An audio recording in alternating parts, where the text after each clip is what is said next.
자, 여러분 안녕하세요. 마이펫 상담소 윤쌤입니다. 여러분의 고양이는요, 몸의 상태가 안 좋으면 본능적으로 숨기려는 경향이 있습니다. 고양이의 사소한 변화도 놓치지 않고 확인하여 아픈 것을 빠르게 알아채고 병원에 데리고 가야만 하는 겁니다. 자, 오늘 영상은요, 로얄캐닌사의 캠페인 광고가 포함된 영상입니다. 로얄캐닌에서 진행하는 공익 캠페인인 고양이 주치의 프로젝트와 연계하여 진행하고자 합니다. 로얄캐닌의 고양이 주치의 프로젝트는요, 고양이의 정기적인 건강검진의 중요성을 그 내용으로 합니다. 오늘 캠페인 광고의 대가는 모두 사료로 받기로 하였고, 받은 사료는 또한 모두 보호소에 기부할 예정입니다. 또한 로얄캐닌사에서 추가로 기부하여 기부 활동에 동참해 주기로 하셨습니다. 여러분의 고양이는요, 몸의 상태가 안 좋으면 본능적으로 숨기려는 경향이 있습니다. 자연 생태계에서는 자신의 약점을 드러내면은요, 적으로부터 공격을 당하거나 또 경쟁자로부터 자신의 영역을 빼앗기기 때문입니다. 이런 사건의 결과는요, 고양이에겐 결국 죽음을 의미하게 됩니다. 그래서 최선을 다해 자신이 아프다는 사실을 숨기려고 하고, 정말 아프고 힘들어지면은요, 숨어서 스스로 치유하려고 노력을 하게 되는 겁니다. 아프다고 치댄다거나 주인에게 절대 말을 하지 않습니다.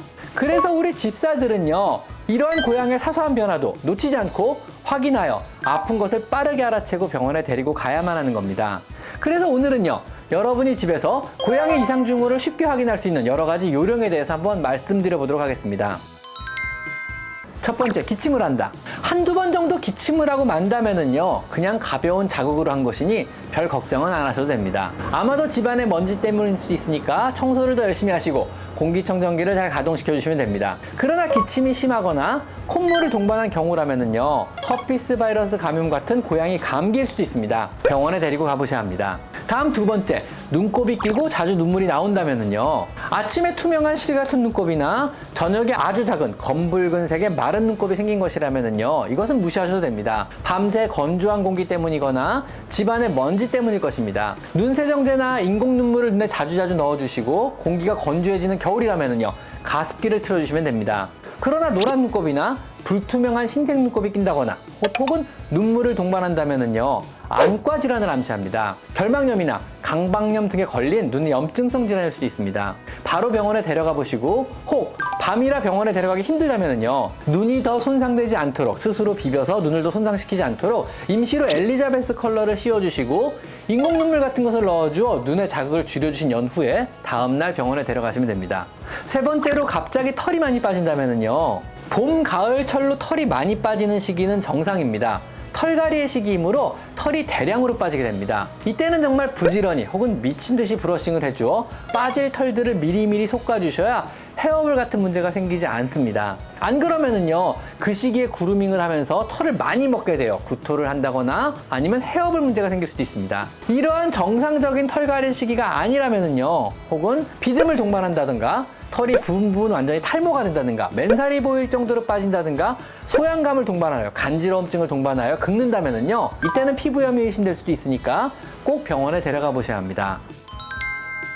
다음 네 번째로, 입안이 부은 것 같다면은요, 간혹 입안을 관찰하여 구취가 심해졌다든가 침을 흘리기 시작했다든가 입안 잇몸이 부어있다든가 식욕이 떨어졌다면은요, 병원에 데리고 가보셔야 합니다. 이것은 구내염 같은 치과 질환이 발병한 걸 수도 있거든요. 그리고 다섯 번째로, 매주 체중을 재어 한 달간 체중의 변화가 10% 정도 된다면은요, 역시 병원에 데려가 보셔야 합니다. 이 경우 신부전이나 간질환 또는 갑상선 질환 등의 대사계 문제가 생긴 걸 수도 있습니다. 다음 여섯 번째로요, 평소보다 물을 많이 마신다면은요, 매일 평소 물 먹는 양을 한번 측정해 봅니다. 평소보다 물을 먹는 양이 많이 늘었다면은요, 집안이 덥거나 운동량이 많아졌다면 정상이나 평소와 다름없는데도 불구하고 음수량이 늘었다면 역시 병원에 데리고 가보셔야 합니다. 이런 경우는 대개는 당뇨병이나 신부전일 수도 있습니다. 다음 일곱 번째로, 만약 구토를 한다면은요, 고양이는 자신의 안전을 위해서 속이 조금이라도 안 좋으면은요, 혹은 헤어볼이 위에 쌓인다면은요, 굉장히 쉽게 토해버립니다. 한 달에 한두 번 정도의 구토는 정상이나 구토가 잦다면 사료를 교체해봅니다. 만약 하루에 3회 이상의 구토를 하거나 구토 후 식욕이 없거나 혹은 구토 후 구석에 숨는다면은요, 그때는 바로 병원에 데리고 가보셔야 합니다. 이런 경우는 정상적인 구토는 아닐 가능성이 높습니다. 다음 8번째, 식욕의 변화가 있다면은요, 갑자기 안 먹기 시작하거나 갑자기 지나치게 먹기 시작했다면은요, 어딘가 아프거나 갑상선 같은 대사계통에 질환이 생겼음을 암시합니다. 평소와 다름없이 음식을 제공하는데도 갑작스레 식욕의 변화가 생겼다면은요, 반드시 병원에 데리고 가셔서 체크해 보셔야 합니다. 다음 9번째로 지나치게 숨거나 잠이 늘었거나 혹은 지나치게 나에게 달라붙는다면요, 역시 몸이 어딘가 안 좋은 것일 수도 있습니다. 야생 본능이 있는 아이들은요, 몸이 안 좋으면 숨거나 잠을 통해서 회복하려고 노력합니다. 반면에 주인과 유대감이 좋은 고양이는요, 어리광과 응석을 통해서 자신의 몸이 안 좋음을 알리려고 합니다. 갑작스런 행동의 변화는요, 유심하게 관찰하여 평소와 다르다면 어딘가 아픈 것이 아닌지 반드시 확인을 해보셔야만 합니다. 다음 10번째로 호흡이 거칠다면요, 운동을 한 직후나 스트레스를 받는 상황이 아닌데도 평소와 다른 방식으로 숨을 쉬는 것 같다던가, 평소 잘 때 호흡수를 확인해서 그것보다 지나치게 많이 쉰다든가, 기침을 동반한 호흡을 한다든가, 입을 벌리고 개구 호흡을 한다든가, 편안히 눕지 못하고 구부정히 앉아서 숨을 쉬고 있다면요, 심혈관계나 폐에 문제가 생긴 걸 수도 있습니다. 이런 경우 응급일 수도 있으니까 빨리 병원에 데리고 가보셔야 합니다. 다음 11번째로요, 갑자기 밤이 되면은 울기 시작한다면요, 뭐 정상일 수도 있습니다. 원래 야행성 동물이고 다시 밤에 활동을 시작한 걸 수도 있습니다. 하지만 만약에요, 10살 이상의 노령매라면은요, 이것은 치매의 징후일 수도 있습니다.